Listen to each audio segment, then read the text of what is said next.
I will start with our next topic, that is, एक second.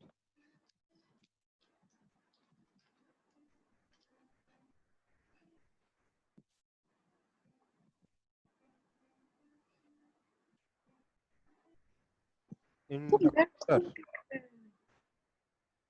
Okay. तो last class में हम लोगों ने इंडक्टेंस पढ़ा था, सेल्फ इंडक्टेंस पढ़ा था. हमने क्या देखा था? हमने देखा था कि अगर किसी कॉइल में, ध्यान दीजिएगा बेटा, हमने कहा था कि अगर किसी कॉइल में फ्लक्स चेंज होता है, अगर किसी कॉइल में फ्लक्स चेंज होता है, कौन सा फ्लक्स? खुद के करंट का फ्लक्स. ध्यान दीजिए, अगर कॉइल में करंट हुआ तो उस खुद के कॉइल के करंट की वजह से कुछ मैग्नेटिक फील्ड आएगा. उस मैग्नेटिक फील्ड का फ्लक्स कॉइल के थ्रू पास होगा. तो बेसिकली खुद के करंट की वजह से खुद में फ्लक्स हो सकता है. हमने पढ़ा था कि ऐसे फ्लक्स को हम लोग phi is equal to L I से रिप्रेजेंट कर सकते हैं, है ना? पढ़ा था कि नहीं? तो अब हम बात कर रहे हैं कि अगर मेरा phi is equal to L I है, अगर phi is equal to L I है, तो अगर ये फ्लक्स चेंज होगा, कैसे चेंज होगा? करंट के चेंज होने से. करंट चेंज होगा तो फ्लक्स चेंज होगा, फ्लक्स चेंज होगा तो एक ईएमएफ इंड्यूस होगा जो करंट में चेंज को अपोज करेगा. ठीक है. हमने देखा था कि वो जो ईएमएफ इंड्यूस होता है that is equal to basically minus L D I D T. यहाँ माइनस साइन क्या रिप्रेजेंट कर रहा है? यहाँ माइनस साइन रिप्रेजेंट कर रहा है कि जो ईएमएफ इंड्यूस होगा वो कुछ ऐसा होगा कि करंट में चेंज को अपोज करे. ठीक है. तो हमने इसके ऊपर बेस्ड दो तरीके की कॉइल्स का इंडक्टेंस भी देखा था. एक तो सिंपल कॉइल थी और एक आपका क्या था, ये बताएगा मुझे? सोलेनॉइड था, है ना? हमने दोनों का सेल्फ इंडक्टेंस देखा था. अब हम उसी टॉपिक को आगे बढ़ाते हुए पढ़ेंगे इंडक्टर क्या होता है. जैसे वहां पे रेजिस्टेंस के बाद रजिस्टर पढ़ा था ना, वैसे यहाँ पे इंडक्टर पढ़ेंगे. इंडक्टर क्या होता है? देखिए, इंडक्टर एक इलेक्ट्रिकल डिवाइस है. जैसे एक रजिस्टर होता है, जैसे कैपेसिटर होता है, उतना ही बेसिक डिवाइस है एक इंडक्टर. ठीक है. इस डिवाइस का पर्पस क्या है? ये डिवाइस करंट में चेंज को अपोज करेगा. आपके सर्किट में अगर करंट चेंज होगा तो ये डिवाइस आपके सर्किट में करंट के चेंज को अपोज करेगा. ठीक है. इसका नोटेशन क्या होता है? इसका सिंबल क्या होता है? रेजिस्टेंस को हम लोग अलग तरीके से रिप्रेजेंट, रेजिस्टेंस को कैसे बनाते हैं? रेजिस्टेंस को हम लोग ड्रॉ करते हैं कुछ ऐसे, है ना? इंडक्टेंस को ड्रॉ करते हैं या इंडक्टर को ड्रॉ करते हैं, इंडक्टर को कुछ ऐसे ड्रॉ करते हैं.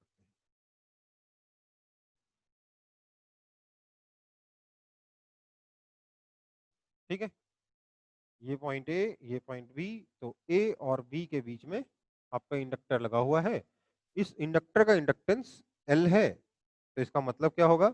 अगर इसमें पास होने वाला करंट चेंज होगा, ध्यान दीजिएगा, अगर करंट है उससे इंडक्टर को मतलब नहीं है, करंट नहीं है उससे इंडक्टर को मतलब नहीं है, करंट ज्यादा है उससे इंडक्टर को मतलब नहीं है, कम है उससे इंडक्टर को मतलब नहीं है, करंट कितना है इससे इंडक्टर को कोई मतलब नहीं है. इंडक्टर में करंट चाहे कम हो, चाहे ज्यादा हो, चाहे कितना भी हो, उस पर इंडक्टर रिएक्ट नहीं करेगा. जैसे रेजिस्टेंस क्या होता है, इसमें से करंट, जितना ज्यादा करंट होगा उतना ज्यादा यहाँ पे पोटेंशियल डिफरेंस आएगा. लेकिन इंडक्टर के साथ क्या होगा? करंट कितना है उससे कोई मतलब ही नहीं इंडक्टर को, लेकिन हाँ, करंट में चेंज से मतलब है. अगर करंट इंक्रीज करेगा तो इंडक्टर बोलेगा मत इंक्रीज हो, और अगर डिक्रीज करेगा तो इंडक्टर बोलेगा करंट डिक्रीज मत हो. बेसिकली करंट में चेंज को अपोज करेगा. रजिस्टर क्या करता है? करंट को अपोज करता है. इंडक्टर क्या करता है? करंट में चेंज को अपोज करता है. कहने का मतलब ये है कि अगर यहां पर मैं पॉइंट, इस पॉइंट को P बोल दूं और इस पॉइंट को Q बोल दूं, तो मैं यहां पे लिख सकता हूं कि Vp minus I R is equal to V Q. ये सीखा था कि नहीं सीखा था अपन ने? यहाँ आर इस रजिस्टर, रजिस्टर का रेजिस्टेंस सीखा था ना? हाँ या ना? हाँ हाँ इंडक्टर में क्या होगा? इंडक्टर में मैं बोलूंगा बिल्कुल इसी तर्ज पे, इसी लॉजिक से, कि VA minus L DI by DT is equal to VB। ठीक है बेटा, वहां माइनस आई आर कर रहे थे, यहां माइनस एल, करंट की जगह क्या यूज किया है, DI बाई DT यूज किया है, rate of change of current use किया है। किसी को दिक्कत है इसमें? क्योंकि इंडक्टर क्या करता है, करंट में चेंज को अपोज करता है, रजिस्टर क्या करता है, करंट को अपोज करता है, इंडक्टर करंट में चेंज को अपोज करता है। ठीक है, कोई दिक्कत? हम्म, नो सर। नहीं सर। ओके, तो सब लोग इसको फटाफट कॉपी कर लेंगे।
कॉपी हुआ?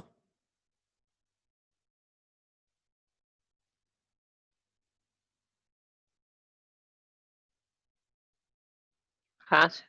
देखो फिर, मैंने यहाँ दो केसेस कंसिडर किए हैं, दोनों दिखने में अभी तो के लिए सेम है। यहाँ पर भी एक इंडक्टर लगा हुआ है, इंडक्टेंस L का, सेम इंडक्टेंस यहाँ पे भी लगा हुआ है L का, दोनों पॉइंट A और B के बीच में लगे, दोनों में से करंट जा रहा है I। ठीक है, बट दोनों केसेस में डिफरेंस क्या है, इस फर्स्ट केस में करंट इंक्रीज हो रहा है और सेकंड केस में करंट डिक्रीज हो रहा है। ठीक है, तो मुझे बताओ इस फर्स्ट केस में DI बाय DT क्या होगा, पॉजिटिव या नेगेटिव? पॉजिटिव होगा। हाँ सर। और यहां पर DI बाय DT क्या होगा, नेगेटिव होगा।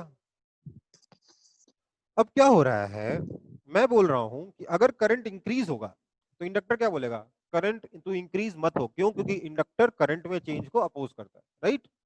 तो इंडक्टर करंट को कम करने के लिए ईएमएफ प्रोड्यूस करेगा, हाँ या ना? करंट में मतलब, कहने का मतलब ये है कि इंडक्टर में जो ईएमएफ इंड्यूस होगा वो करंट को डिक्रीज करने के लिए होगा, क्योंकि करंट इंक्रीज हो रहा है। कोई दिक्कत? नहीं सर। तो बेसिकली हम देखेंगे कि यहां पर जो ईएमएफ इंड्यूस होगा वो कुछ ऐसा होगा, है ना? हम्म। तो इसलिए, और कितना होगा तो मुझे मालूम है कितना, L D I D T होगा, मैग्नीट्यूड कितना होगा, L D I D T, right? तो इसलिए मैं लिख रहा हूं कि ए से अगर बी जाता हूं तो क्या लिखूंगा मैं, पोटेंशियल डिक्रीज हुआ ना, V A minus L D I D T is equal to V B. ये जो यहां लिख रहा था सही है कि गलत है? लॉजिकली समझ में आ रहा है यहाँ पे कि नहीं आ रहा समझ में? हाँ सर। हाँ सर। सेकंड केस कंसीडर करते हैं, यहां पे करंट डिक्रीज हो रहा है, राइट?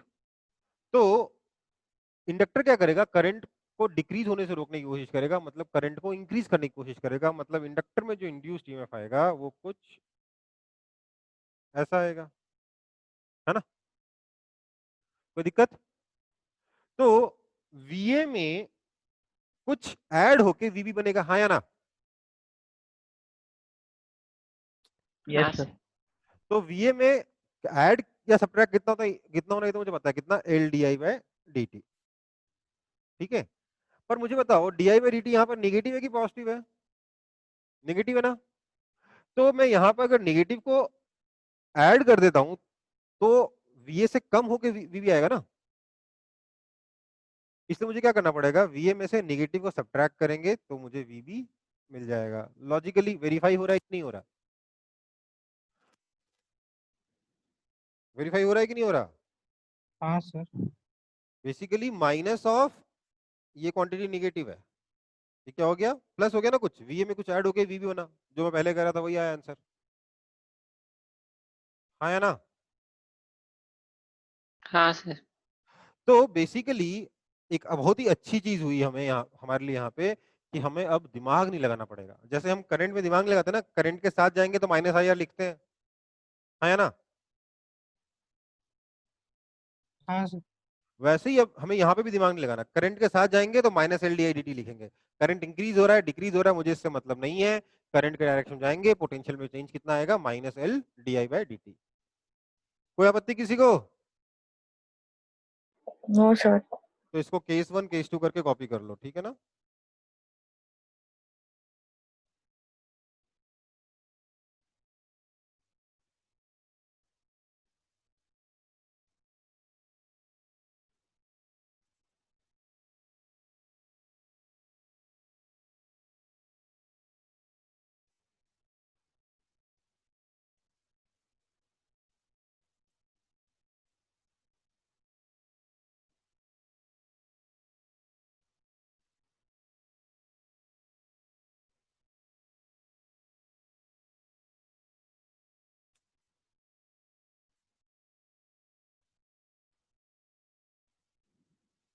कॉपीड?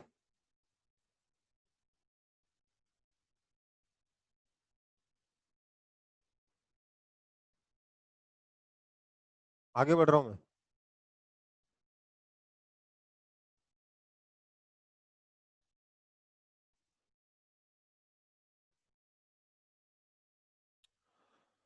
ओके, सो अब मैं बात करूंगा इसकी यूनिट की, इसकी यूनिट क्या होती है। तो एसआई यूनिट ऑफ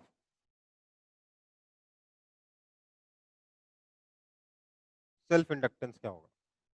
तो देखो मुझे पता है कि जो ईएमएफ इंड्यूस हो रहा है that is equal to L D I by D T, है ना? इसका मतलब कि जो एल है उसका यूनिट क्या होगा, EMF into time upon current. EMF का क्या होगा, वोल्ट, टाइम का सेकंड, अपॉन करंट मतलब पर एम्पियर, है ना? हाँ या ना? हाँ हाँ सर। सर। इसको हम लोग हेनरी कहते हैं, ठीक है? तो इंडक्टेंस किस में मेजर करते हैं हम लोग, हेनरी में। इसका सिंबल क्या होता है,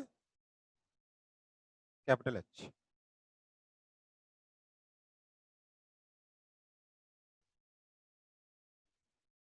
कॉपीड?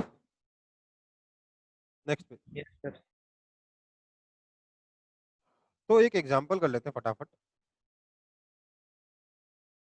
मेरे पास एक टुकड़ा है सर्किट का, उस टुकड़े में एक बैटरी लगी हुई है, फिर एक रेजिस्टेंस लगा हुआ है,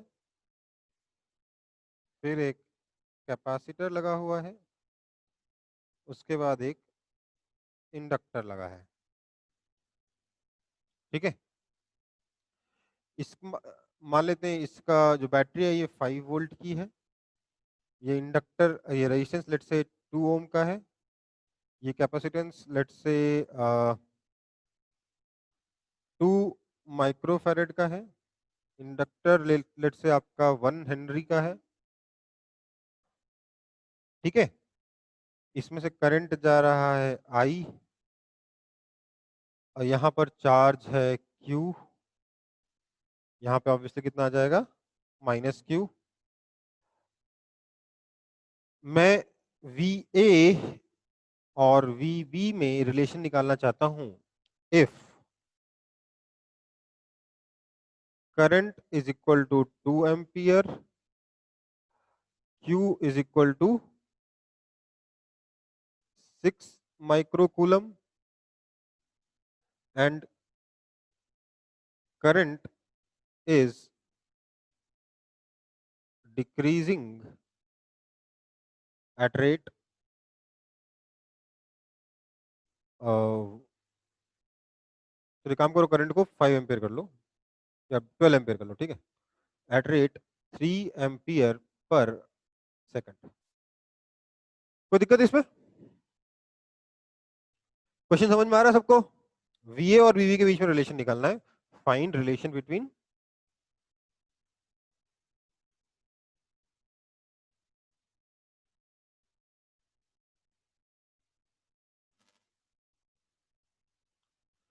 VA और VB है, ये VA है, ठीक है।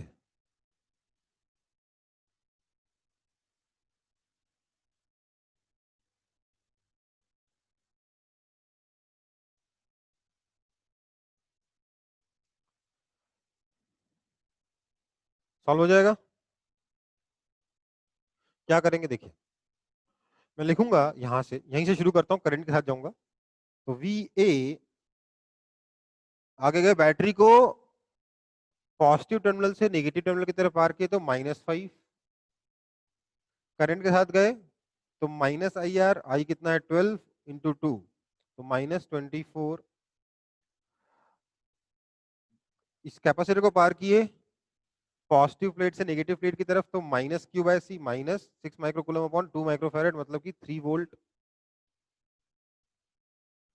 -LdIdt तो -1 into dIdt। now current is decreasing at 3 ampere per second, current is decreasing at 3 ampere per second, so dIdt is -3, so this is equal to VB। इस तरीके से आपको VA और VB के बीच में रिलेशन मिल जाएगा।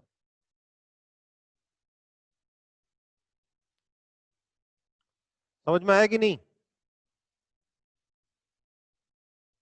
हाँ sir. So this implies VA -29 -3 +3, तो ये तो कैंसिल ही हो गया। VA -29 is equal to VB, ठीक है, कोई दिक्कत? सर हम लोग का आई तो चेंज करो, फिर हम लोग रजिस्टर से कांस्टेंट आई कैसे क्या बेटा? ट्रैवल करवा सकते हैं? सर हम लोग का आई तो डिक्रीज कर रहा है टाइम के साथ, तो फिर हम लोग रजिस्टर से कांस्टेंट आई कैसे ट्रांसफर करवा सकते हैं?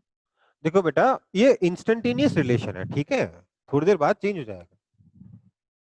आप ये भी मतलब समझिए, एक जैसे जैसे पर्टिकुलर अगर टाइम। करंट, ध्यान दीजिए, अगर करंट फ्लो कर रहा है तो चार्ज भी तो चेंज करेगा ना, हाँ। तो ये भी, ये रिलेशन भी चेंज होगा, Q/C वाला भी, ये भी चेंज होगा, होगा कि नहीं होगा? हाँ लेकिन सर। मैंने इसको यहाँ कैसे लिखा है, इस इंस्टेंट पे क्या हो रहा है वो लिख रहा हूं मैं, ठीक है। अगले इंस्टेंट पे क्या होगा I don't know, this is instantaneous relation between V and VB, ठीक है, at time t, at the given time t। Sir अगर बोल देता कि 2 सेकंड बाद फाइंड करना, तो हम लोग वैसे ही करंट को रिड्यूस करवा के फिर करना पड़ता। हाँ, 2 सेकंड बाद पूछा जाएगा तो, और मान लीजिए आपको दे रखा है ये कांस्टेंट है, तो फिर, हाँ। लेकिन उस केस में आपको ये चार्ज निकालना पड़ेगा ना, चार्ज चेंज हो जाएगा ना, अच्छा, हाँ आया ना, हाँ। ठीक है। चलो आगे बढ़े।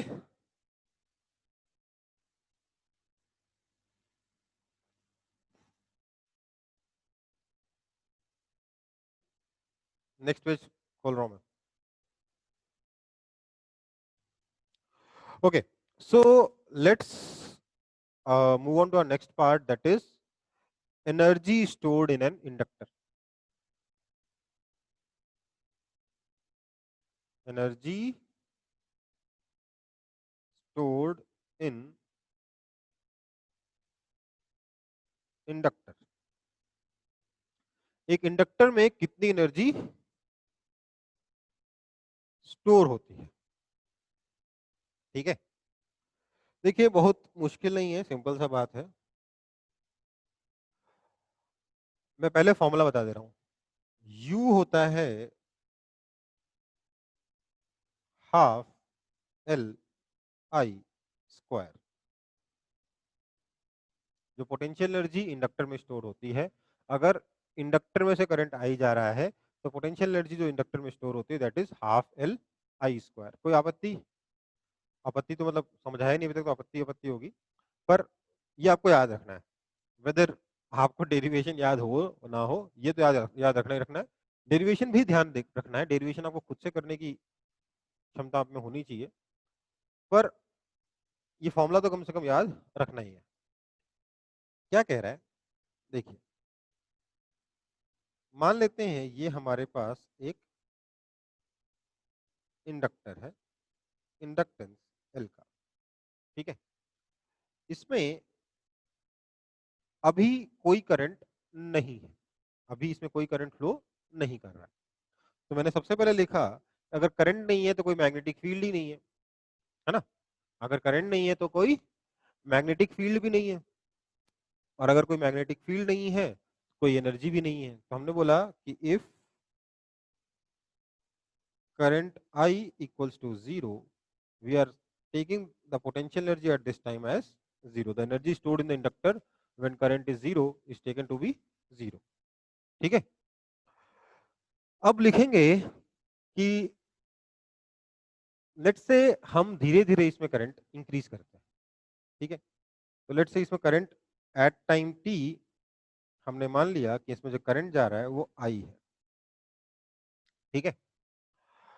तो ऐसे में यहां पर जो पोटेंशियल डिफरेंस आएगा इसके across that is delta V या ईएमएफ ई जो इंड्यूस होगा that is equal to minus L D I D T. इतने ईएमएफ से ये इस करंट को अपोज करेगा, है ना। This implies D W by the internal force, ये इंटरनल ईएमएफ है, इंटरनल वर्क कितना हो जाएगा माइनस माइनस नहीं बोलना चाहिए, क्या बोलना चाहिए, ई इंटू आई होता है ना पावर, तो ई आई डी टी, हाँ या ना।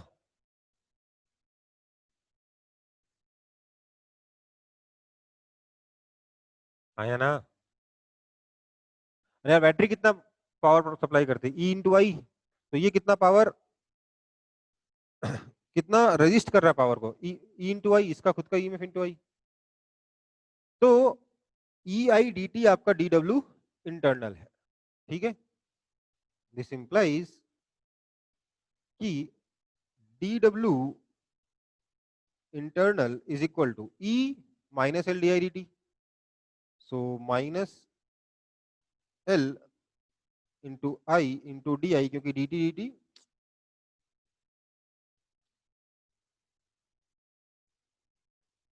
क्योंकि डी टी कैंसिल हो गया, सिर्फ minus L I D I बचा।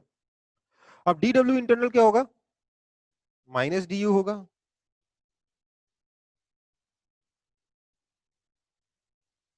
ठीक है। इसलिए मैं कह सकता हूं this implies D U is equal to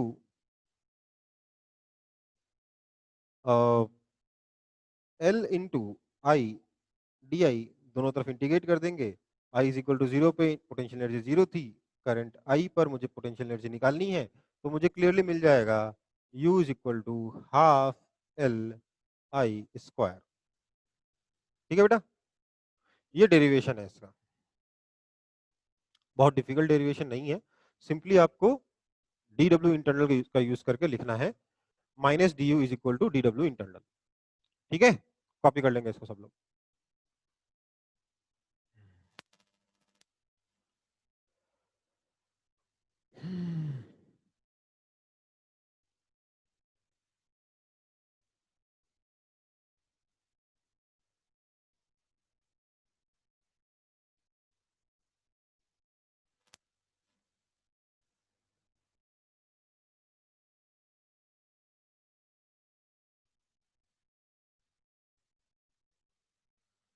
समझ में आ रहा है सबको कि नहीं समझ में आ रहा है?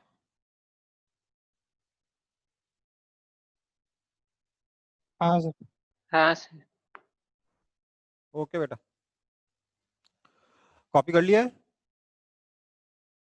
Yes sir. तो मैं नहीं आगे बढ़ सर। रहा हूँ फिर नेक्स्ट पेज पे। Sir 1 minute. एक सेकंड।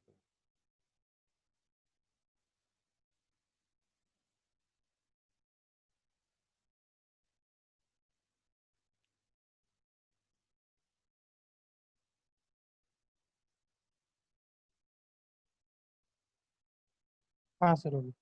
हो गया, ठीक। तो अब हम इसका यूज करके ये भी निकाल सकते हैं कि मैग्नेटिक फील्ड में एनर्जी डेंसिटी कितनी होती है, ठीक है। So next is our energy density in magnetic field. देखो, मैं ये पूरा आपको नहीं करा रहा हूं, मैं इसका सिर्फ आपको स्टेप्स बता दे रहा हूं, की स्टेप्स, ताकि आप खुद से करो। इसके लिए हम क्या करेंगे, जैसे हम लोगों ने इलेक्ट्रिक फील्ड में एनर्जी डेंसिटी निकालने के लिए क्या यूज किया था, कैपेसिटर यूज किया था, पैरेलल प्लेट कैपेसिटर, जहां पे इलेक्ट्रिक फील्ड यूनिफॉर्म था, है ना। वैसे ही हम मैग्नेटिक फील्ड में एनर्जी डेंसिटी निकालने के लिए क्या करेंगे, एक ऐसा डिवाइस यूज करेंगे जहां का मैग्नेटिक फील्ड यूनिफॉर्म हो और जिसका सेल्फ इंडक्टेंस आपको पता हो, ठीक है। तो हम क्या कंसीडर करेंगे, कोई बताएगा मुझे?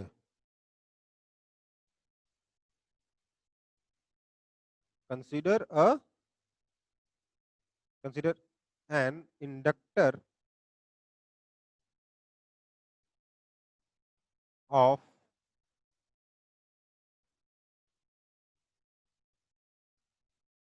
shape as solenoid, inductor shaped as solenoid, ठीक है। बेसिकली एक सोलेनोइड को कंसीडर करेंगे हम लोग इंडक्टर की तरह। सोलेनोइड का सेल्फ इंडक्टेंस हम लोग निकाल चुके हैं ना, निकाले कि नहीं निकाले? हाँ निकाले सर। कि?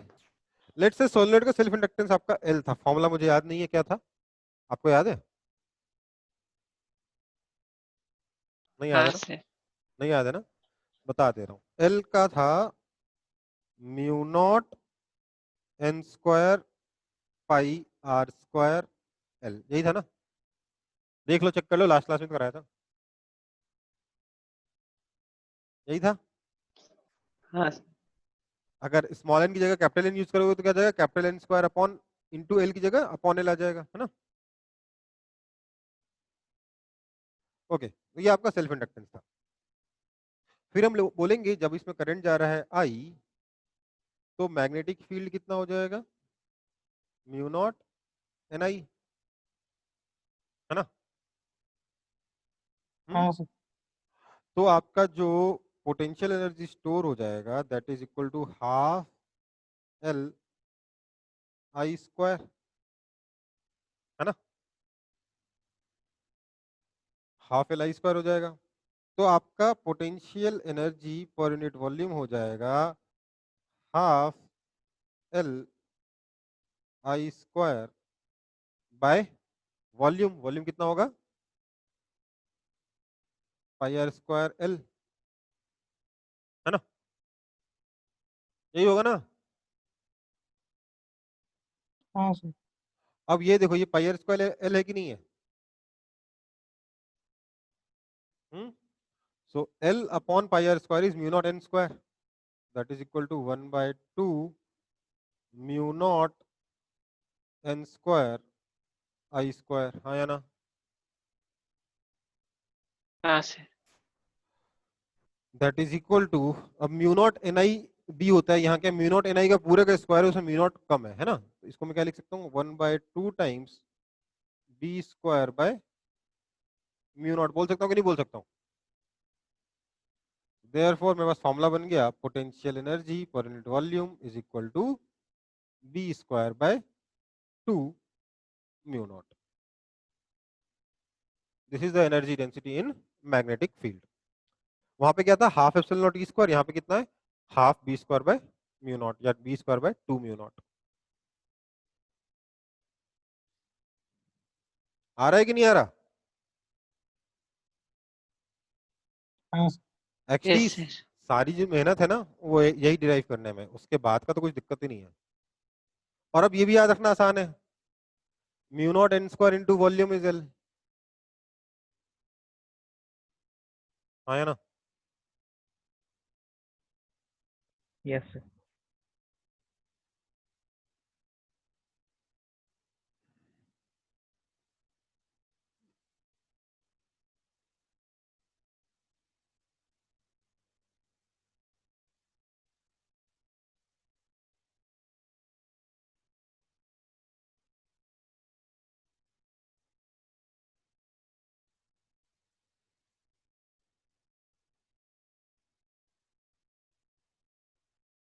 कॉपी हो गया?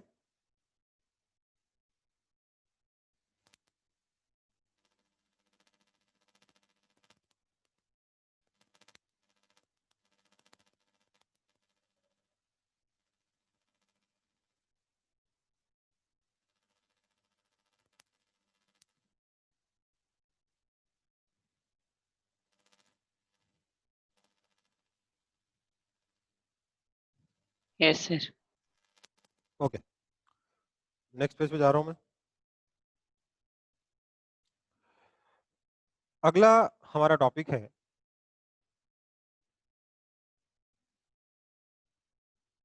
इंडक्टर इन अ क्या बोलेंगे, इंडक्टर इन अ सर्किट।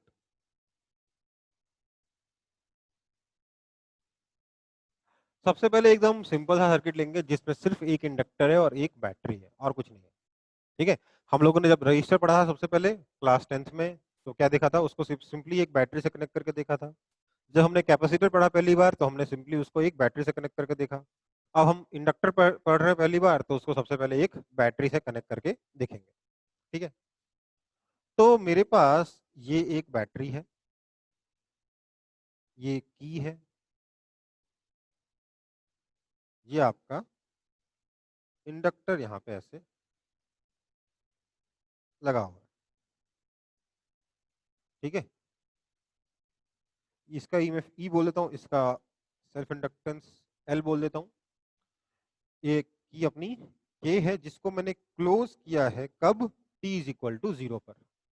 ठीक है, तो जैसे ही मैं इसे क्लोज करूंगा क्या होगा, इसमें से कुछ करंट फ्लो करना शुरू करेगा कि नहीं करेगा? हम्म, करेगा कि नहीं? Yes sir. तो मैं इस लूप की इक्वेशन लिख सकता हूँ, किरचॉफ लॉ लगा सकता हूँ। किरचॉफ कौन सा? Kirchhoff voltage law. तो मैंने इस पॉइंट से शुरू किया, इस सर्किट में ऐसे घूमना, यहां से बढ़ता हूं तो क्या मिलेगा, सबसे पहले बैटरी मिली। क्या करूं, प्लस ई या माइनस ई? प्लस। प्लस ई। आगे बढ़े, कुछ नहीं कुछ नहीं कुछ नहीं कुछ नहीं कुछ नहीं कुछ नहीं कुछ नहीं, इंडक्टर करंट के साथ क्या होगा, minus L D I D T, कुछ नहीं कुछ नहीं कुछ नहीं कुछ नहीं, अरे वापस पहुंच गए, इक्वल टू 0। राइट, यही हुआ ना? हाँ यही हुआ ना भाई? हाँ सर। तो क्या लिखेंगे, this implies L D I is equal to E D T, दोनों तरफ इंटीग्रेट कर देंगे। हम बोलेंगे टी इज इक्वल टू 0 पे तो की को क्लोज किया था, तो करंट कितना था, 0 था। टाइम टी पे करंट आई निकाल लेते हैं, तो मुझे क्या मिलेगा, this implies L I is equal to E T. This implies current जो है वो कितना आया, E by L times T. ये तो बहुत ही बढ़िया आ गया यार। सोच के देखो जरा, अगर मैं यहाँ पर ग्राफ बनाऊं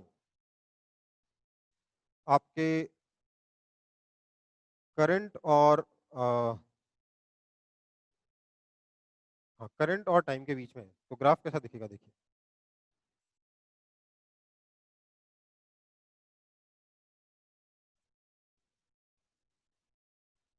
वाई एक्सिस पे मैं करंट ले रहा हूँ, एक्स एक्सिस पे टाइम ले रहा हूँ, लिखूंगा बाद में। तो इस इक्वेशन के हिसाब से current is directly proportional to time, so the graph will be a straight line passing to the origin, something like this, और ऐसा ही चलता जाएगा चलता जाएगा चलता जाएगा। राइट, है ना? तो अपना यहां पर क्या है, टाइम है, यहां पर क्या है, करंट है, और ये अपना ग्राफ है। चाहो तो इस एरो को आप इग्नोर कर सकते हो यहाँ पे, ठीक है, मैं एरो इसलिए बनाया था कि ये चलता जाएगा चलता जाएगा चलता जाएगा चलता जाएगा। ठीक है, कोई दिक्कत है इसमें? इसका जो स्लोप है, that slope is equal to E by L. ठीक है बेटा? हाँ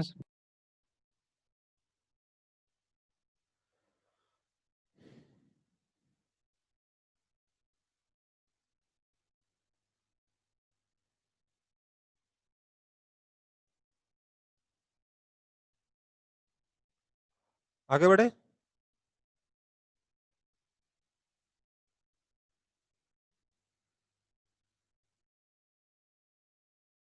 आगे बढ़े।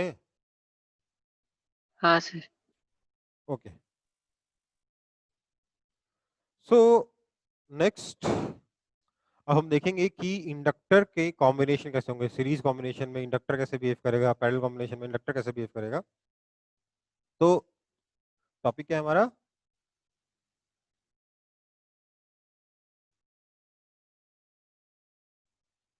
कॉम्बिनेशन ऑफ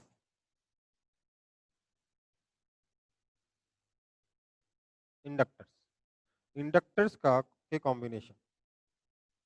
ठीक है, सीरीज का देखते हैं पहले।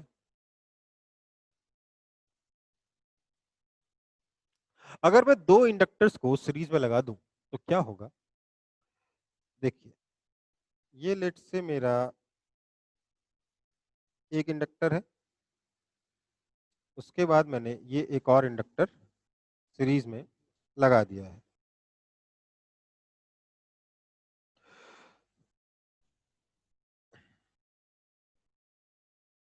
इस इंडक्टर का इंडक्टेंस L1 है, इस इंडक्टर का इंडक्टेंस L2 है।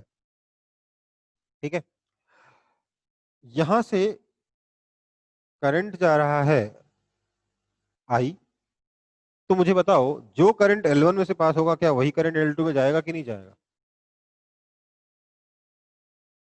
हाँ मजबूर है ना, किरचॉफ लॉ के अकॉर्डिंग यही करंट I यहां जाएगा। इस पॉइंट को मैंने बोल दिया A, इस पॉइंट को मैंने बोल दिया B। अब मैं A से B तक की इक्वेशन लिखता हूं। मैं क्या लिखूंगा, मैं लिखूंगा कि VA, यहां लिखा VA।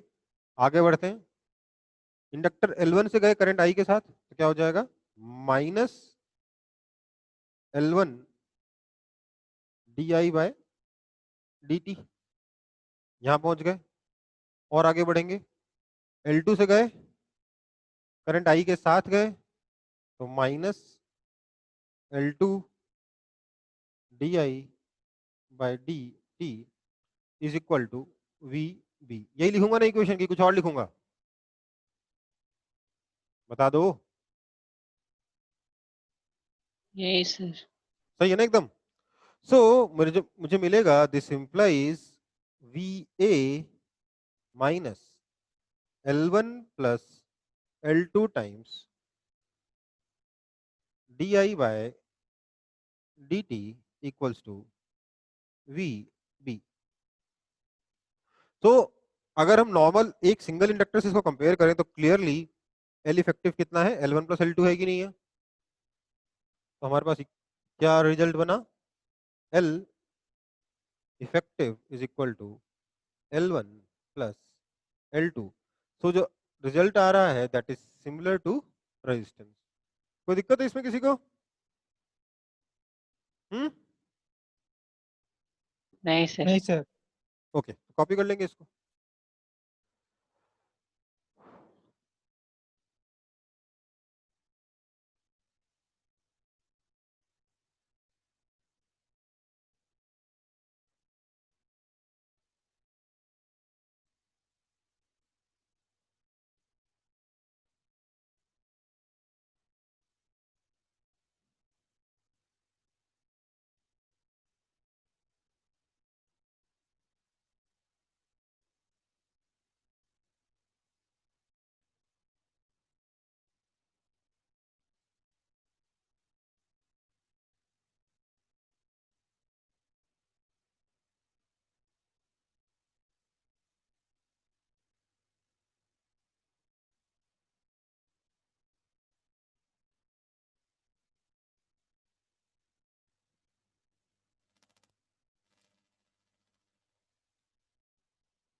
हो गया सर। हो गया, ठीक है, आगे बढ़ते हैं फिर। अब हम देखेंगे पैरेलल कॉम्बिनेशन। क्या देखेंगे? Parallel combination.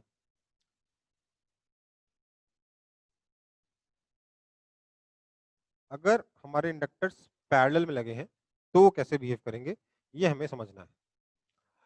लेट्स से हमारे इंडक्टर्स दोनों कुछ, मैं दो ही इंडक्टर लेके एग्जांपल ले रहा हूं, कुछ इस तरीके से कनेक्टेड है।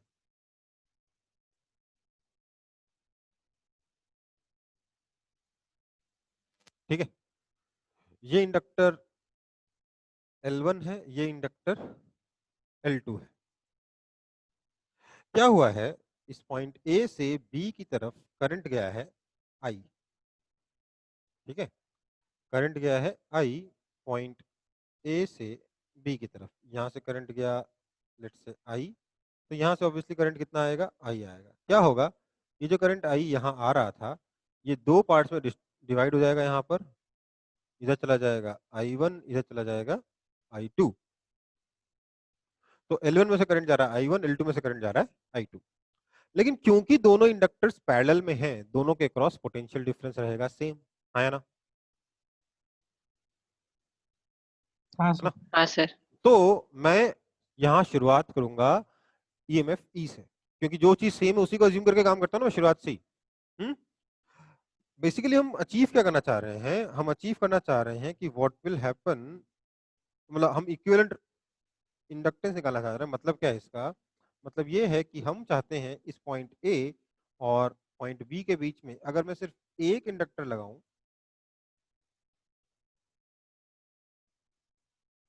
और उसमें सेम करंट जा रहा है, तो यहां पर पोटेंशियल डिफरेंस और यहां पे पोटेंशियल डिफरेंस सेम आना चाहिए। यही है ना? यही है ना फंडा तो अपना इक्विवेलेंट का। इक्विवेलेंट रेजिस्टेंस निकाल लो, इक्विवेलेंट कैपेसिटर निकाल लो, बात तो वही है ना? तो हम क्या करेंगे यहाँ पर, हम बोलेंगे लेट्स से जो पोटेंशियल डिफरेंस आ रहा है वो E है, तो हम बोलेंगे that E is equal to potential difference across L1, that is E is equal to minus L1 dI1 by dt. The same E is also equal to minus L2 dI2 by dt, और यहाँ पे same E is equal to minus L effective into di by dt। ठीक है, कोई दिक्कत? एक और चीज जो मैं यहां से बोल सकता हूं वो ये है कि आपका जो I है that is equal to I1 plus I2। बोल सकता हूं कि नहीं बोल सकता हूं यहां से? हाँ सर। इसलिए हम लिख सकते हैं कि this implies di by dt is equal to di1 by dt plus di2 by dt, है ना? हाँ कोई सर। दिक्कत? तो नहीं सर। अगर मैं यहाँ इस चीज को अगर मैं यहाँ सब्स्टिट्यूट कर दूं तो मैं क्या लिखूंगा? The same EMF E is equal to minus L effective into di1 by dt plus di2 by dt। और इसलिए मैं क्या करूंगा, यहाँ से di1 बाय dt और di2 बाय dt की वैल्यू निकाल के यहाँ डाल दूंगा, तो मुझे क्या मिलेगा? बेसिकली di1 बाय dt क्या? Minus E by L1। This implies E is equal to minus L effective times di1 by dt is minus E by L1 and di2 by dt is minus E by L2। तो आप clearly देख रहे हो गए ये minus और ये minus cancel हो गए, और साथ ही साथ E भी कैंसिल हो जाएगा। आपको क्या मिलेगा? This implies E upon L effective is equal to E by L1 plus E by L2। इसलिए आप बोल सकते हो this implies 1 by L effective is equal to 1 by L1 plus 1 by L2। कोई दिक्कत है? थोड़ा मैंने कैलकुलेशन शायद लंबे रास्ते से आ गया मैं, इसलिए इतना लंबा हो गया, नहीं इतना लंबा होगा नहीं। ठीक है, कोई दिक्कत है? नहीं सर। इसमें जो रिजल्ट आया है finally that is same as that of parallel resistance. हाँ या ना? Yes sir. शायद लास्ट वाला दिख नहीं रहा है, यहाँ पे 1/L इफेक्टिव है। ठीक है, कोई दिक्कत? नहीं सर। आसान है ना, कुछ नया तो है नहीं। आगे बढ़ते हैं। सर कॉपी नहीं हुआ था। कॉपी नहीं हुआ था, कर लो कॉपी।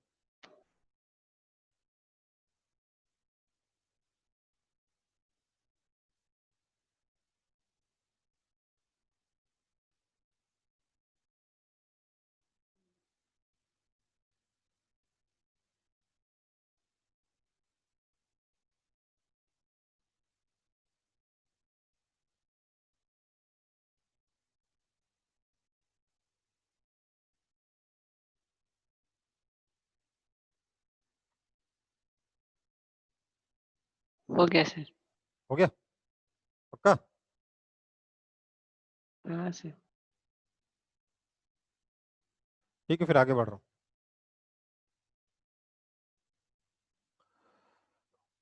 नेक्स्ट है हमारा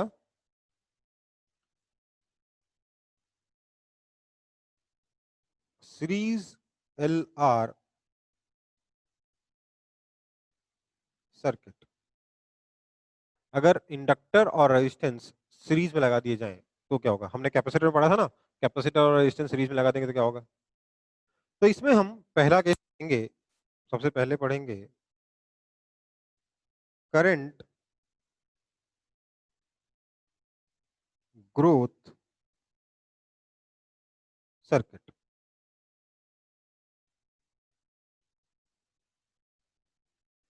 बेसिकली हम ऑलरेडी देख चुके हैं कि अगर मैं सिर्फ एक बैटरी के साथ एक इंडक्टर को कनेक्ट कर दूं, बैटरी के पास कोई इंटरनल रेजिस्टेंस भी नहीं है, सिर्फ ईएमएफ है और सिर्फ इंडक्टेंस है, तो करंट बढ़ता रहेगा बढ़ता रहेगा बढ़ता रहेगा बढ़ता रहेगा बढ़ता रहेगा। एक स्ट्रेट लाइन में बढ़ रहा था कि नहीं बढ़ रहा था? आया था ना थोड़ी देर पहले ग्राफ, एक एकदम स्ट्रेट लाइन। हाँ सर। तो अब बोल रहे नहीं, हम साथ में एक रेजिस्टेंस भी लगाए थे, या मान लेते हैं आपके बैटरी के पास कोई इंटरनल रेजिस्टेंस है। समझ में आई बात? बेसिकली सर्किट में सिर्फ इंडक्टेंस नहीं है, साथ में रेजिस्टेंस भी है, तब क्या होगा? बात यह है कि तब भी करंट इंक्रीज तो करेगा, बट किस रेट से इंक्रीज करेगा, कब तक इंक्रीज करेगा, कैसे इंक्रीज करेगा, किस इक्वेशन को फॉलो करेगा, ग्राफ कैसा आएगा, ये सब कुछ हम यहाँ पे एनालाइज करेंगे। तो इसके लिए सबसे पहले एक सर्किट बना लिया जाए। मैंने बोला सबसे पहले तो मैं एक यहाँ पर इंडक्टर बना देता हूँ।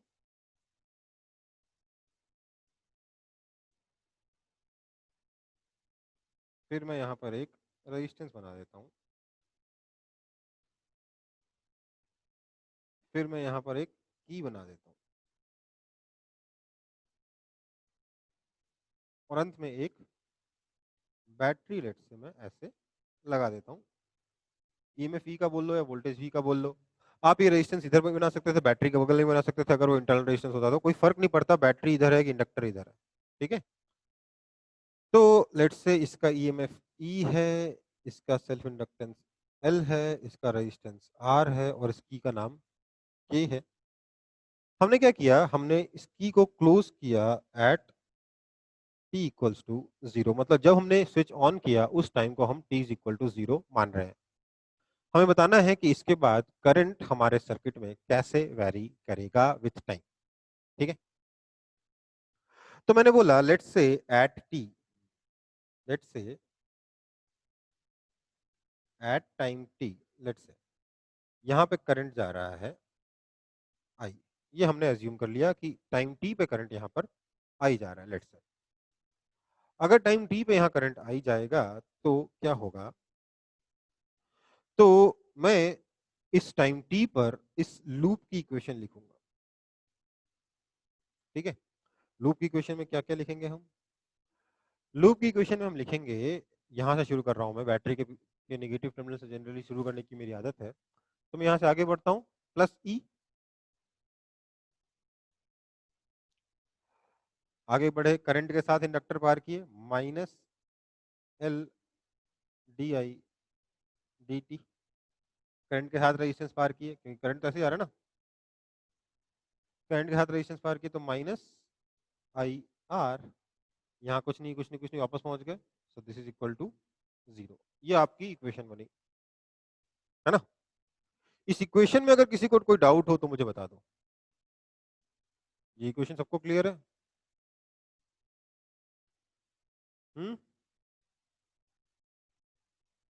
अगर इक्वेशन में किसी को कोई डाउट हो तो मुझे बता दो।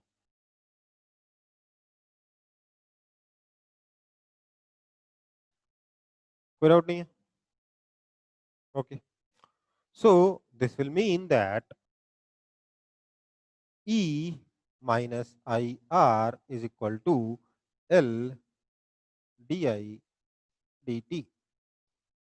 This implies dt by L is equal to di upon E minus IR. अब हम क्या करेंगे, इस इक्वेशन को दोनों तरफ इंटीग्रेट करेंगे, ठीक है। इंटीग्रेट करके क्या बोलेंगे कि time t is equal to 0 पर करंट 0 था, क्योंकि उससे हमने की को ऑन किया है। टाइम t पर हमें करंट बताना है, ठीक है। इसको आई होप आप सब लोग इंटीग्रेट कर सकते हो कि नहीं कर सकते हो अभी तक? कोई ऐसा तो नहीं जिसको इसका इंटीग्रेशन नहीं आता, इस पोर्शन का?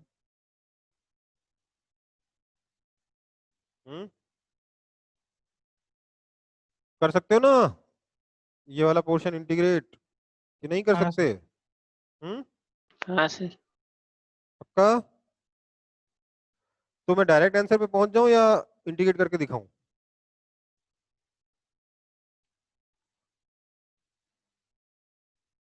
देख लो भाई, इसको आप इंडिकेट करोगे, एलएचएस का तो बहुत ही आसान है। This implies we will get T by L, ठीक है। 1/l कांस्टेंट है, बाहर आ गया, dt का इंटीग्रेशन t, 0 से लेकर t लिमिट डाली, t आ गया, इज इक्वल टू, इसका इंटीग्रेशन क्या हो जाएगा, देखिए i का कोएफिशिएंट क्या है, माइनस आर, तो 1 upon minus R times ln e minus I R upon e। ये कैसे हुआ? तो आपको याद होगा शायद, integration of dx upon ax plus b होता है 1/a ln ax plus b। याद है कि भूल गए?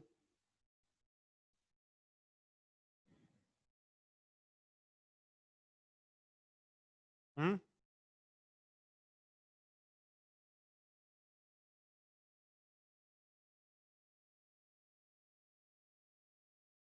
गायब, भूल गए भाई? याद बता है दो, सर। याद है? याद है सर। सर हम लोग इंटीग्रेशन चल रहा है। क्या? सर याद है याद है। इक्वेशन ही चल रहा है। ठीक है, सो हम यहाँ पर क्या लिख सकते हैं फिर? हम यहाँ पे लिख सकते हैं कि this implies minus R T by L is equal to ln 1 minus R by E times I. ये लिख सकता हूँ? हाँ सर। यहाँ मैं लिमिट लगा चुका हूँ, इसलिए डिनोमीटर में ई आया है, ठीक है। मैं थोड़ा डायरेक्ट इंटीग्रेट कर दिया बोलने के बाद भी, बट एक दो स्टेप का ही है, तो ज्यादा कोई बड़ी बात नहीं है। So this will imply that,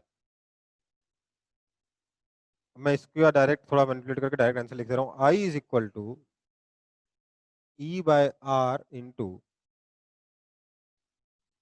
1 minus E to power minus R T by L.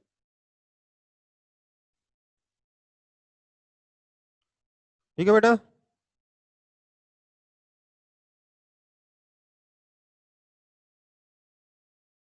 Sir ये वाला एक और बोलिए सर, एकदम से देखे नहीं। बेटा यहाँ से मैंने 3 स्टेप लगा के यहाँ पहुंचा हूँ, तो आप खुद से ट्राई करेंगे यहाँ से यहाँ तक। ओह अभी कभी ठीक। ट्राई करिए यार। इसको एल हटाया, e to minus R T by L आ गया, 1 minus R by E I है, सिंपल लीनियर इक्वेशन है ना। आई के लिए सॉल्व किया है और कुछ नहीं। हाँ सर।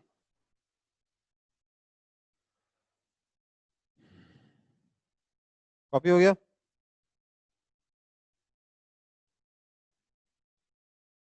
Yes sir.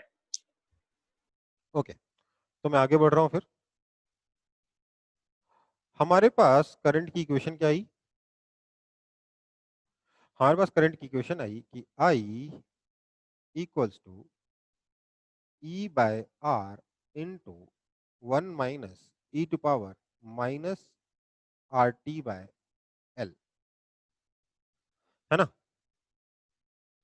अब देखो, एक काम करो तो, वैसे तो मुझे मालूम है आपको याद नहीं होगा वो इक्वेशन, बट फिर भी एक बार कंपेयर करो तो इसको compare with current is equal to E by R into 1 minus E to power minus T by tau. पढ़ा था कहीं? हाँ सर। हाँ सर। कहाँ पढ़ा था? आरसी सर्किट में, आरसी सर्किट में पढ़ा था। तो हाँ यहां पर भी सिमिलर इक्वेशन एकदम। तो हम यहाँ क्या बोल रहे हैं? This implies tau is equal to L by are.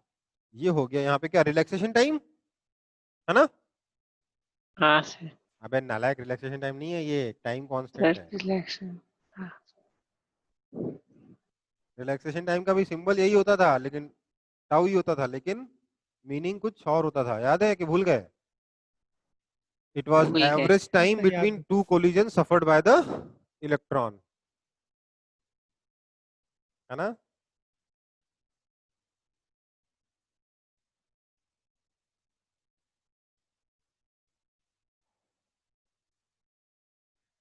कोई दिक्कत है इसमें?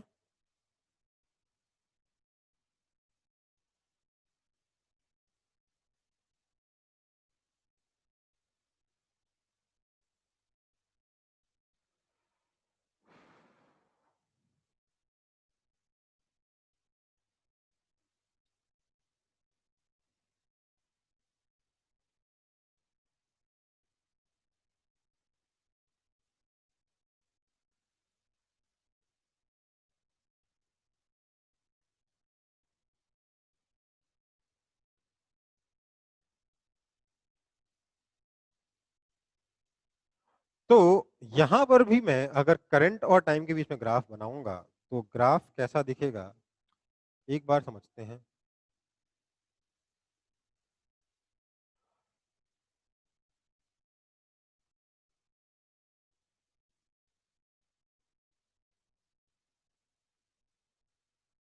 ये मेरी टाइम एक्सिस है और ये हमारा करंट एक्सिस है, ठीक है? तो अगर मैं यहां पर करंट और टाइम के बीच में ग्राफ बनाऊं, बेसिकली इधर करंट है, इधर, अरे क्या हुआ, बेसिकली इधर आपका करंट है और इधर आपका टाइम है। तो करंट और टाइम के बीच में अगर हम ग्राफ बनाएं तो graph will look something like this. मैं जैसे यहाँ पे ड्रॉ कर रहा हूँ, देखते जाइएगा।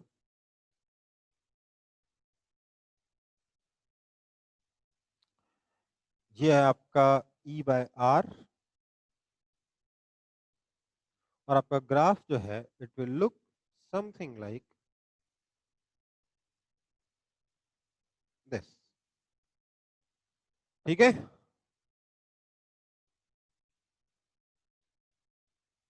कोई दिक्कत?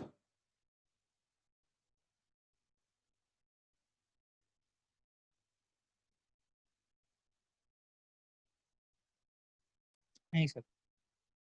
कोई दिक्कत नहीं है? ठीक है बेटा, इसको कॉपी कर लेंगे।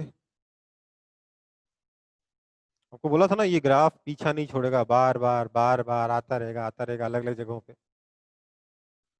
अभी एक और चैप्टर में आएगा, मतलब थ्योरी के बीच में, वैसे क्वेश्चन में तो आ ही सकता है, थ्योरी में एक और चैप्टर में आएगा ये ग्राफ, ऐसा ही ग्राफ।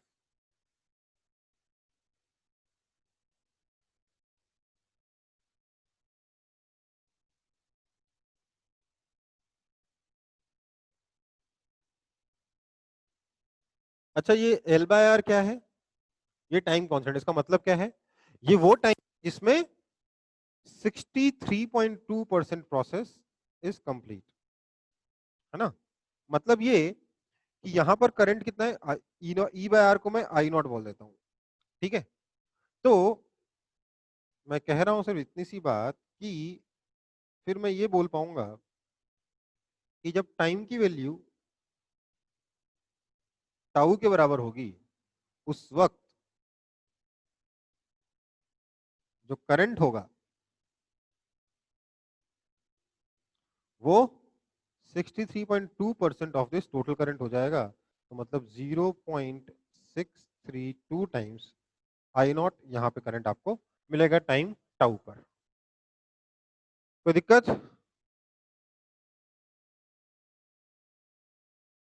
नहीं सर।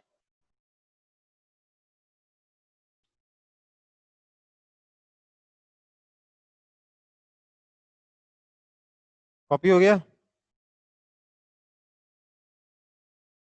हाँ सर। आगे बढ़ते हैं फिर। नेक्स्ट है हमारा करंट डीके सर्किट। सर ये भी हाफ लाइफ वाला फंडा फॉलो करेगा? क्या बेटा? हाँ, ये सर हाफ लाइफ की तरह बिहेव करता है। हम इसके बारे में बात कर चुके हैं पहले आरसी सर्किट में, इसलिए मैं ज्यादा डिटेल में जा नहीं रहा। हम लोगों ने अच्छे से बात करी थी ना कि हाँ। हर एक टाइम कांस्टेंट में क्या होगा, बचे हुए प्रोसेस का 63.2% पूरा हो जाएगा। मतलब एक टाइम कांस्टेंट में कितना हो गया करंट, सोचो। एक टाइम कांस्टेंट में आपका करंट हो गया, क्योंकि इसको टोटल मान लीजिए आपका जो आई ई बाय आर है वो 100 एम्पियर है, लेट्स से कैलकुलेट सिर्फ समझने के लिए बोल रहा हूँ, 100 एम्पियर है लेट्स से। इनिशियली 0 था, तो बचा हुआ कितना है, 100 बचा हुआ है। तो एक टाइम कांस्टेंट के बाद इस 100 का 63.2% अचीव कर लेगा, है ना। मतलब कितना हो जाएगा करंट, कितना हो जाएगा करंट? 36.8। 63.2%, 63.2 एम्पियर हो जाएगा बेटा। ध्यान दीजिए, करंट बढ़ रहा है यहाँ पे, घट नहीं रहा। प्रोसेस यहाँ पे इंक्रीज होना है, 100 इंक्रीज होना है, 0 से 100 पहुंचना है। तो प्रोसेस क्या है, 100 से इंक्रीज होना, उसका 63.2% अचीव कर लेगा। कितना हो जाएगा फिर? 63.2 एम्पियर हो जाएगा। 63.2 है। ठीक है, अब एक और टाइम कांस्टेंट दे दोगे तो बचा हुआ कितना है, 36.8 बचा हुआ है ना। हाँ या ना? हाँ सर। हाँ सर। तो क्या होगा, इस 36.8% का 63.2% 63. और अचीव कर लेगा, ठीक है। तो टोटल कितना हो जाएगा, 63.2 एम्पियर। टोटल कितना हो जाएगा, 63.2 एम्पियर प्लस बचे हुए का। सर हाँ सर स्क्रीन पे कुछ हाँ हो बेटा, गया। आ रहा हूँ कर रहा हूँ प्लस बचे हुए का।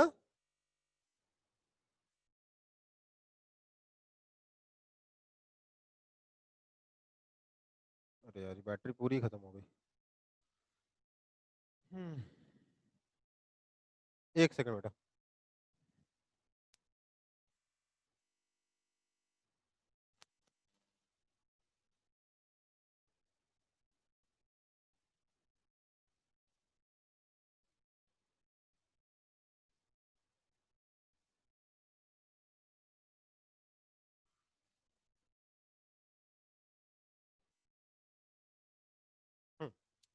तो मैं क्या कह रहा था,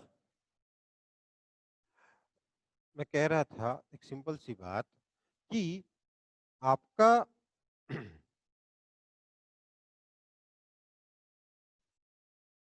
t इज इक्वल टू 0 पे करंट कितना है, 0। t is equal to infinity पे कितना हो रहा है करंट, लेट से 100 हो जा रहा है। मतलब कि इसको प्रोसेस क्या है, 0 से बढ़कर 100 तक जाना। तो एक टाइम कांस्टेंट में क्या होगा, ये जो 100 का इंक्रीज है ना, इस 100 का इंक्रीज का 63.2% कंप्लीट हो जाएगा, मतलब करंट हो जाएगा 63.2 एम्पियर। अगर आप एक और टाइम कांस्टेंट का वेट करोगे, 2 टाउ तक वेट करोगे, तो क्या होगा, ये जो बचा हुआ 36.8% है, 63.2 तो हो ही चुका है, प्लस बचा हुआ जो 36.8% है उसका 63.2% और हो जाएगा, मतलब इंटू 63.2 अपॉन 100, इतना और हो जाएगा। So that will come out to be approximately 86 ampere, 86.5 होता है शायद, हाँ सर। 86.5 एम्पियर, ठीक है। फिर अगर आप एक और टाइम कांस्टेंट का वेट करोगे 3 टाउ तक का वेट करोगे तो क्या होगा? 86.5 तो हो ही चुका था, है ना? बचा कितना? 13.5। तो उस 13.5 का 63.2% और हो जाएगा, so that will be approximately 95 ampere. 3 time constant में 95% अचीव हो जाएगा। उसके बाद हम बोलेंगे ठीक है, अब प्रोसेस कंप्लीट हो चुका है। ठीक है बेटा, हाँ सर। कोई दिक्कत?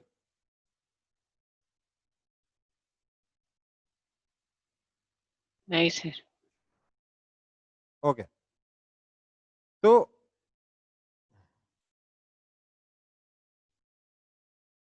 यहां तक सब लोग कॉपी कर लें।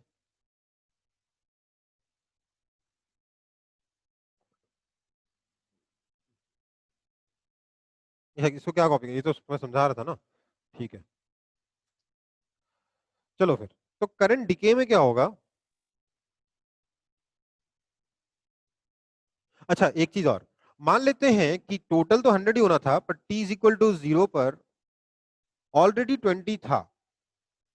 तो t इज इक्वल टू 0 पर t इज इक्वल टू 0 पर ऑलरेडी 20 एम्पियर करंट था, टोटल 100 पहुंचना है। तो एक टाउ पे कितना हो जाएगा? क्या करोगे? 20 तो सर है ही है, 20 से 100 जाना है, मतलब कितना बढ़ना है? 80 बढ़ना है। तो उस 80 का 63.2% और हो जाएगा, मतलब 80 इंटू 63.2 बाय 100, इतना और बढ़ जाएगा। ठीक है, समझ में आई बात?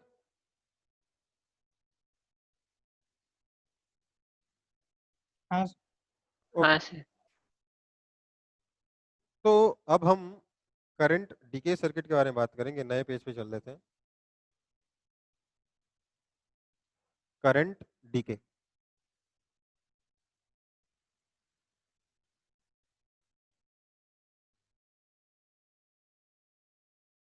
उसका बैटरी एकदम खत्म हो गया।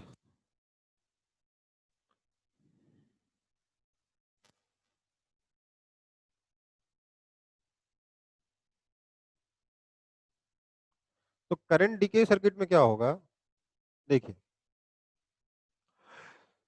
जो हमारा क्या बोलेंगे, करंट डीके में क्या होगा?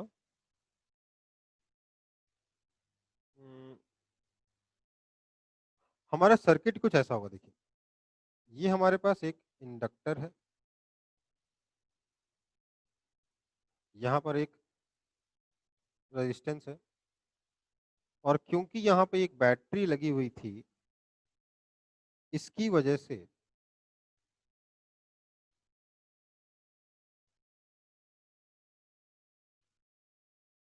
थोड़ा सा गड़बड़ हुआ है।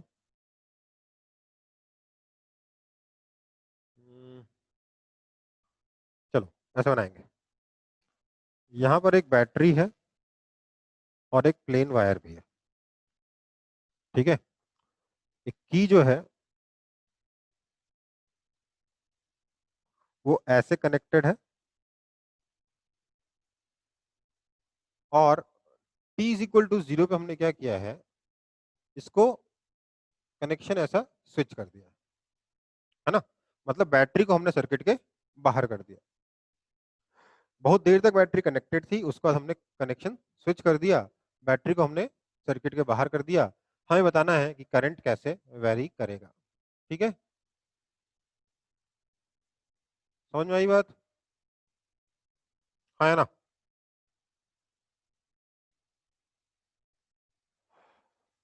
तो इसको हम कैसे सॉल्व करेंगे? देखिए, हम बोलेंगे at t is equal to 0, ध्यान दीजिएगा, t इज इक्वल टू 0 पे इस पे ऑलरेडी जो करंट जा रहा होगा, that I is equal to initial current I not तो होगा ही होगा, है ना? क्योंकि बैटरी कनेक्टेड थी, उसका करंट I नॉट जा रहा था। करंट का रास्ता क्या था? तो करंट का रास्ता कुछ ऐसा था, करंट ऐसे जा रहा था, ऐसे ऐसे ऐसे ऐसे ऐसे ऐसे। ये रेड वाले से मैं क्या बना रहा हूं? path at t is equal to 0।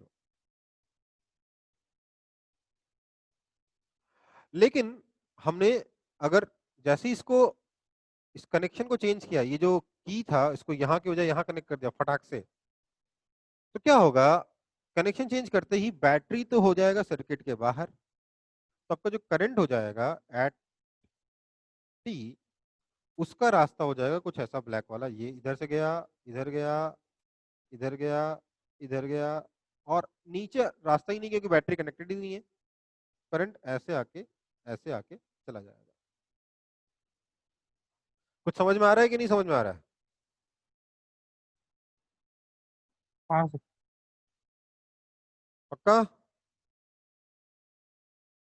Okay, तो जब करंट इस रास्ते से गया तो हमें बताना है कि ये करंट टाइम के साथ कैसे वैरी करेगा।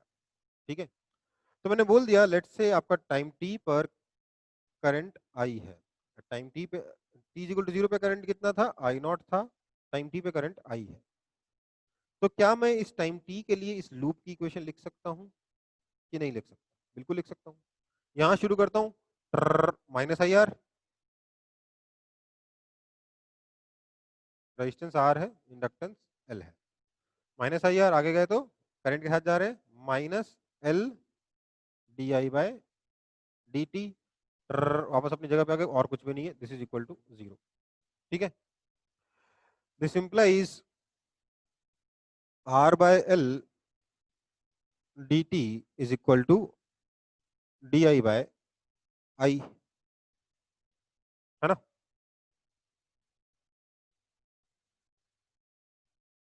अच्छा, एक और माइनस आएगा ना, minus R by L D T is equal to D I by I. अब हम दोनों तरफ इंटीग्रेट करेंगे, t इज इक्वल टू 0 पे आपका करंट कितना था, 0 नहीं है, आई नॉट है, टाइम t पे आपका करंट आई हो जा रहा है। ठीक है, अब हम क्या बोलेंगे, this implies minus R T by L is equal to L N I by I not, this implies I is equal to I not into E to power minus R T by L, that is basically I not into E to power minus T by tau, जहां tau क्या है, tau बेटा आता है L by are. जब भी आपका series L R circuit होगा, आपका टाइम कांस्टेंट कितना होगा, एल बाय आर होगा। ध्यान दीजिएगा, कैपेसिटर में कोई कंफ्यूजन नहीं होता था, आरसी सर्किट में कोई कंफ्यूजन नहीं होता था, आर इंटू सी होता था, बट जब इसके लिए अगर आप ठीक से ध्यान नहीं दोगे प्रैक्टिस करते वक्त या पढ़ते वक्त, तो आपको हमेशा एक कंफ्यूजन रहेगा। क्या यार, टाइम कांस्टेंट एग्जाम में जाके सोचोगे अरे time constant L by R होता था कि आर बाय एल होता था, एल बाय आर होता था कि आर बाय एल होता था, और सारा का सारा मेहनत जो है ना, जो आप लोगों ने आपने इसको पढ़ने में किया है, सब वेस्ट हो जाएगा एग्जाम में जाके। तो ये ध्यान रखना बहुत जरूरी है कि यहाँ पे time constant L by R है, बहुत सिंपल है, ध्यान रखना। देखिए ये इंडक्टर है जिसकी वजह से टाइम लग रहा है ना, इंडक्टर ही है जिसकी वजह से टाइम लग रहा है, इसी की वजह से करंट कंटिन्यू कर रहा है ना, और ये करंट ही है जिसकी वजह से एनर्जी, सॉरी रेजिस्टेंस है जिसकी वजह से एनर्जी डिसिपेट होके करंट धीरे धीरे खत्म हो जाएगा।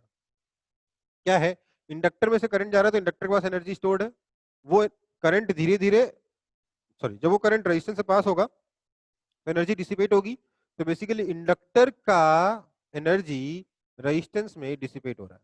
ठीक है, तो इसलिए इंडक्टेंस जितना ज्यादा होगा उतना ज्यादा टाइम लगेगा करंट को डिके करने में, और रेजिस्टेंस जितना ज्यादा होगा उतना जल्दी एनर्जी डिसिपेट हो जाएगी। इसलिए टाइम कांस्टेंट का बोल सकते हो एल बाय आर, एल बड़ा है तो टाइम कांस्टेंट ज्यादा है, आर बड़ा है तो टाइम कांस्टेंट कम है। ठीक है, समझ में आया? वैसे याद हाँ रखना सर। वैसे याद रखना, इतना सोचने की जरूरत नहीं पड़नी चाहिए एग्जाम में, याद रखना एल बाय आर होता है, कहानी खत्म। ओके, अब मैं इसमें अगर करंट वर्सेस टाइम का ग्राफ बनाऊं तो कैसे बनेगा? देखिए, ये रहा मेरा टाइम एक्सिस और ये रहा करंट एक्सिस। ठीक है, अब मैं यहां पर करंट और टाइम के बीच में ग्राफ बनाऊंगा अकॉर्डिंग टू दिस इक्वेशन। तो मैं बोलूंगा at t is equal to 0 current कितना है आई नॉट, क्योंकि t इज इक्वल टू 0 पे e टू पावर 0 हो गया 1 हो गया, तो current is equal to I not है। तो at t is equal to 0 current कितना है आई नॉट। अपन ये कंडीशन डाली तभी अपने पास ये इक्वेशन बनी थी, है ना। और ये एक्सपोनेंशियली डिक्रीज हो रहा है करंट, तो आपका करंट और टाइम का ग्राफ कुछ ऐसा आएगा। कितने टाइम के बाद करंट 0 हो जाएगा, तो t is equal to infinity के बाद एसिम्प्टोटिक ग्राफ आएगा यहां पर भी। ठीक है बेटा। हाँ सर। पक्का। तो इसको कॉपी कर लेंगे सब लोग, और इसके अगली क्लास में मैं आपको पढ़ाऊंगा क्या, इसके अगली क्लास में आपको पढ़ाऊंगा इनिशियल एंड स्टेडी स्टेट। ठीक है, इसको सब लोग फटाफट कॉपी कर लेंगे, उसके बाद हम लोग इसके आगे नेक्स्ट क्लास में पढ़ेंगे।